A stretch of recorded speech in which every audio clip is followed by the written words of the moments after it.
കർത്തൃനാമത്തിൽ എല്ലാ പ്രിയപ്പെട്ടവർക്കും പ്രഭാത വന്ദനം. ഇത് പ്രഭാത സന്ദേശം. ഈ കാലഘട്ടത്തിലേക്ക് നാം ഒന്ന് തിരിഞ്ഞു നോക്കുമ്പോൾ അനവധിയായ വിഷയങ്ങൾ നമുക്ക് കാണുവാൻ കഴിയുന്നു. രാജ്യങ്ങൾ തമ്മിൽ യുദ്ധങ്ങൾ, യുദ്ധസ്ഥിതികൾ, പ്രശ്നകലുഷിതമായ ഒരന്തരീക്ഷമാണ് എല്ലാ രാജ്യങ്ങളിലുടനീളം നമുക്ക് കാണുവാൻ കഴിയുന്നത്. ഒന്ന്, രാജ്യങ്ങൾ തമ്മിലുള്ള പ്രശ്നങ്ങൾ, മതപരമായ പ്രശ്നങ്ങൾ, കലാപങ്ങൾ, സാമൂഹികമായ പ്രശ്നങ്ങൾ, ധാർമ്മികമായ അധഃപതനങ്ങൾ, വിവിധ നിലയിലുള്ള വലിയ പ്രശ്നങ്ങൾ നമ്മുടെ മുമ്പിൽ നാം കണ്ടുകൊണ്ടിരിക്കുകയാണ്. ഇതെല്ലാം നമുക്കൊരു കാര്യം കാണുവാൻ കഴിയുന്നു. സ്വസ്ഥതയില്ലാത്ത,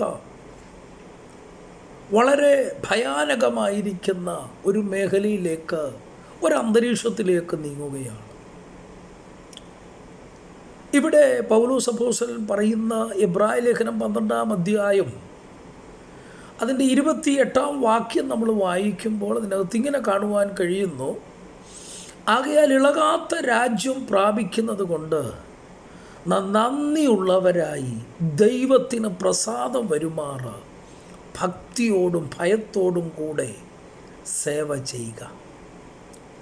അവിടെ പൗലോസ്ലീഹ ഉപയോഗിച്ചിരിക്കുന്നൊരു വാക്ക് വളരെ ശ്രദ്ധേയമാണ്.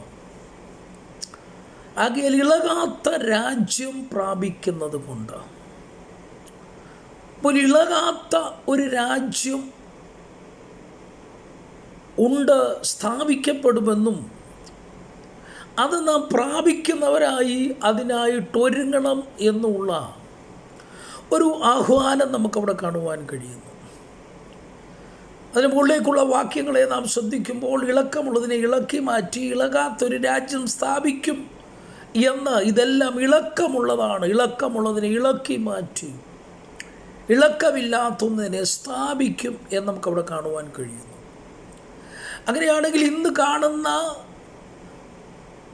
രാജ്യപരമായിരിക്കുന്ന, മതപരമായിരിക്കുന്ന, സാമൂഹികപരമായിരിക്കുന്ന പ്രശ്നങ്ങൾ, ഭരണചക്രങ്ങൾ ഇളകുന്നു, ഭരണതലങ്ങളിൽ ഇളക്കം വരുന്നു.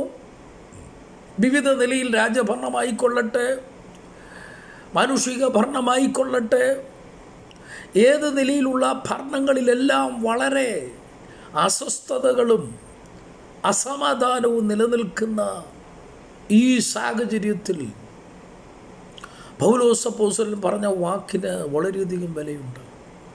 അദ്ദേഹം പറഞ്ഞ വാക്കിങ്ങനെയാണ്: ഇളകാത്ത രാജ്യം നാം പ്രാപിക്കണം.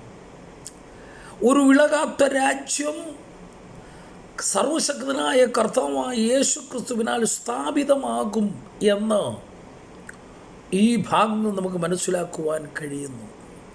എന്നാൽ അത് പ്രാപിക്കണമെങ്കിൽ എന്ത് ചെയ്യണം എന്ന് അതിനകത്ത് അപ്പോസ്തലൻ പറയുന്നുണ്ട്. ഒന്ന്, നമ്മൾ നന്ദിയുള്ളവരാകുക. രണ്ട്, ദൈവത്തിന് പ്രസാദമുള്ളവരായിരിക്കുക, പ്രസാദമുള്ളത് ചെയ്യുക. മൂന്ന്, ഭക്തിയോടെ ജീവിക്കുക. നാല്, ഭയത്തോടെ കർത്താവിനെ സേവിക്കുക.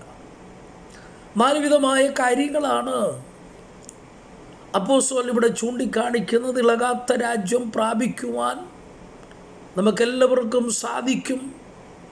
ഈ ഇളക്കമുള്ളതിനെ മാറ്റി ഇളകാത്തൊരു രാജ്യം സ്ഥാപിക്കുമ്പോൾ ഇന്ന് ലോകത്തിൽ കാണുന്ന ഈ ഭരണചക്രങ്ങൾ, ഈ കാണുന്ന അസ്വസ്ഥമായിരിക്കുന്ന, ഭയാനകമായിരിക്കുന്ന അന്തരീക്ഷങ്ങളെല്ലാം മാറി ഇളക്കമില്ലാത്ത ഒരു രാജ്യം പരിശുദ്ധനായ കർത്താവ്, വാഴ്ത്തപ്പെട്ട കർത്താവിനാൽ സ്ഥാപിതമാകും എന്നത് ഈ ഭാഗത്തിൽ നമ്മൾ മനസ്സിലാക്കുവാൻ കഴിയുമ്പോൾ, ഇളകാത്ത രാജ്യം പ്രാപിക്കുന്നതിന് നന്ദിയുള്ളവരായി ദൈവത്തിന് പ്രസാദമുള്ളത് ചെയ്തുകൊണ്ട് ഭക്തിയോടും ഭയത്തോടും കൂടെ കർത്താവിനെ സേവിപ്പാൻ ദൈവം നമ്മളെല്ലാവരെയും സഹായിക്കട്ടെ. God bless you all.